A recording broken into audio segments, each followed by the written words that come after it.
नमस्ते दोस्तों। स्वागत है आपका कहानियों की पोटली में। मेरा नाम है निशान सक्सेना। मैं सुनाता हूँ कहानियाँ। ये सुनते हैं आज की कहानी यौमे इस्तकलाल। आवाज़ लेखक है सआदत हसन मंटो जी और आवाज़ है निशान सक्सेना की। जब हिंदुस्तान के दो हिस्से हुए तो मैं बम्बई में था। रेडियो पर कायदे आजम और पंडित नेहरू के भाषण सुने। इसके बाद जब बंटवारा हो गया तो मैंने वहाँ हंगामा भी देखा जो बम्बई में मचा हुआ था। इससे पहले रोज अखबारों में पुलिस और हिंदू मुसलमान दंगों की खबरें पढ़ता रहता था। कभी 5 हिंदू मर जाते तो कभी 5 हिंदुस्तान। जो भी हो, कत्ल और खून की माप औसतन बराबर ही रहती थी। सिलसिले में एक लतीफ़ा भी सुन लीजिए। बार वाला टाइम्स ऑफ इंडिया सुबह बावर्ची खाने की खिड़की में फेंक जाया करता था। एक दिन अखबार वाला आया और उसने दरवाजे पर दस्तक दी। हैरान हुआ और उठकर बाहर गया। देखा कि कोई नया आदमी है। मैंने उससे पूछा, वो अखबार वाला कहाँ है जो यहाँ आया करता था? उसने जवाब दिया, साहब वो मर गया। कल कमाटीपुरे में उसे छुरी घोंप दी गई, लेकिन मरने से पहले वो मुझसे कह रहा था कि फलां साहब के यहाँ अखबार पहुंचा दिया करो और उनसे पैसे भी वसूल कर लेना। दिल वक्त पर जो गुजरी उसको मैं बयान नहीं कर सकता।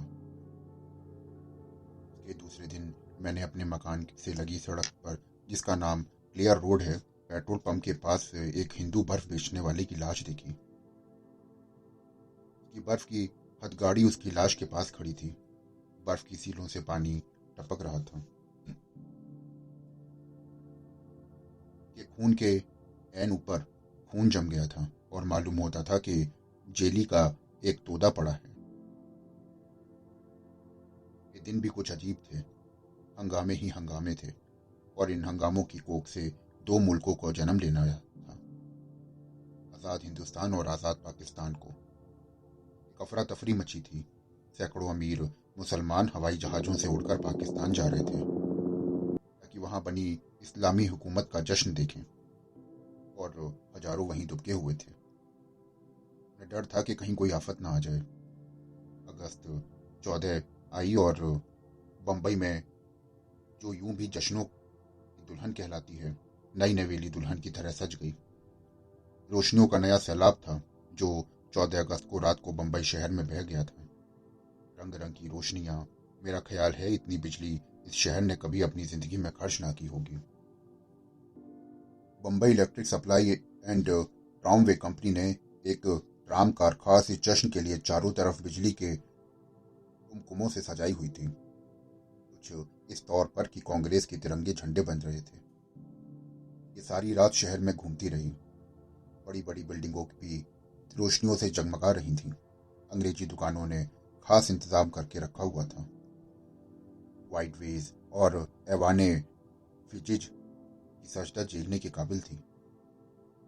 अब आप भिंडी बाजार को सुनिए। बम्बई का मशहूर बाजार है जो बम्बई की जमा में मियाँ भाइयों यानी मुसलमानों का इलाका है। इसमें असंख्य होटल और रेस्टोरेंट हैं। किसी का नाम बिस्मिल्लाह और किसी का नाम सुभान अल्लाह। सारा कुरान इस बाजार में खत्म हो गया है, लेकिन नाउज बिल्लाह नाम का कोई रेस्टोरेंट या होटल मौजूद नहीं है यहाँ पर।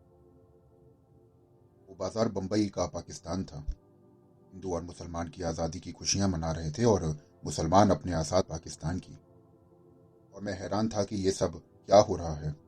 भिंडी बाजार में जहाँ हिंदुओं की दुकानें थीं उन पर तिरंगे लहरा रहे हैं और बाकी देखो इस्लामी झंडे थे। सुबह भिंडी बाजार गया और मैंने वहाँ एक अजीब सा नज़ारा देखा। सारा बाजार हरी झंडियों से हटा पड़ा था। एक रेस्टोरेंट के बाहर कायदे आजम की पेंटिंग शोक रंगों में लटक रही थी और जो दो बिजली के पंखों का रुख उनकी तरफ था। जो भी हो, मुझे वो नज़ारा कभी ना भूलेगा। सलमान बहुत खुश थे कि उन्हें पाकिस्तान मिल गया है। पाकिस्तान कहाँ है, क्या है, उनको ये कतई मालूम ना था। बस वे खुश थे कि उनको बहुत देर बाद खुशी के लिए एक मौका मिला था।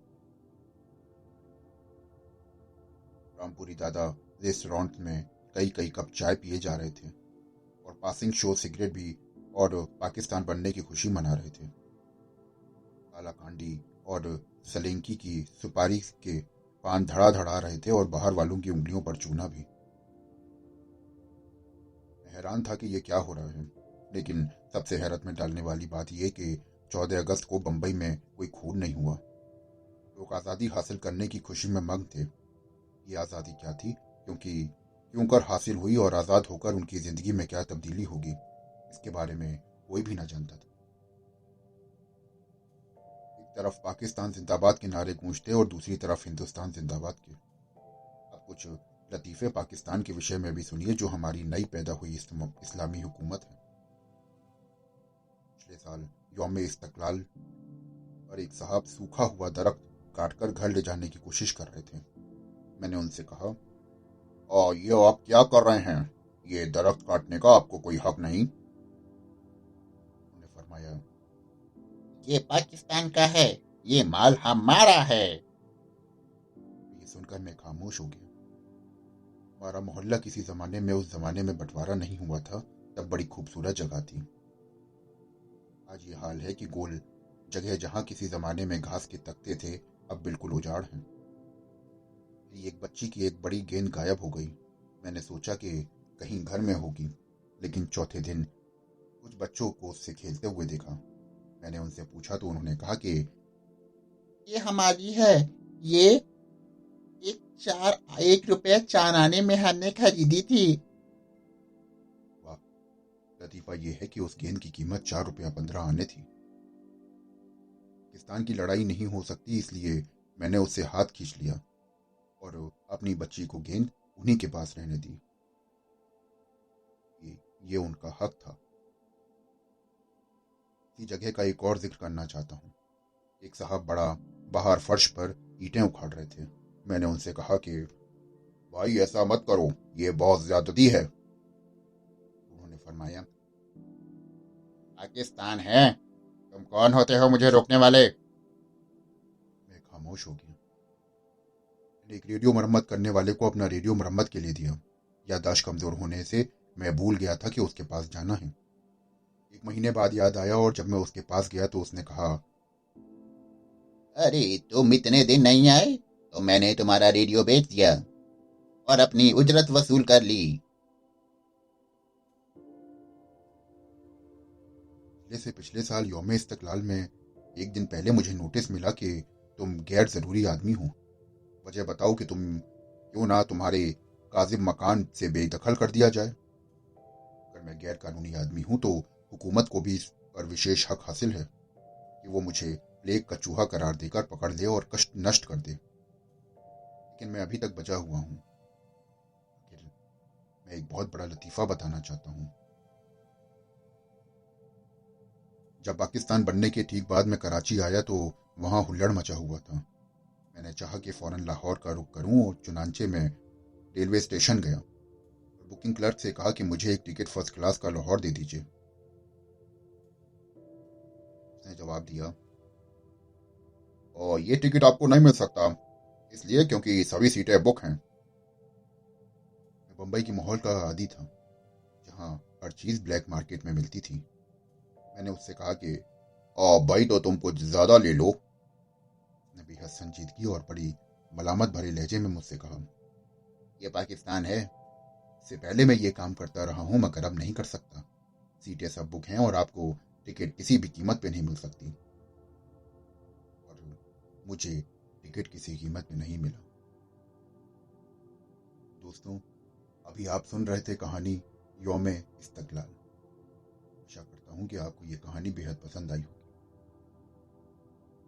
अगर आपको कहानियां सुनना बहुत पसंद है और आप ऐसी कहानियां हर रोज सुनना चाहते हैं तो मेरे चैनल को फॉलो करिए, सब्सक्राइब करिए।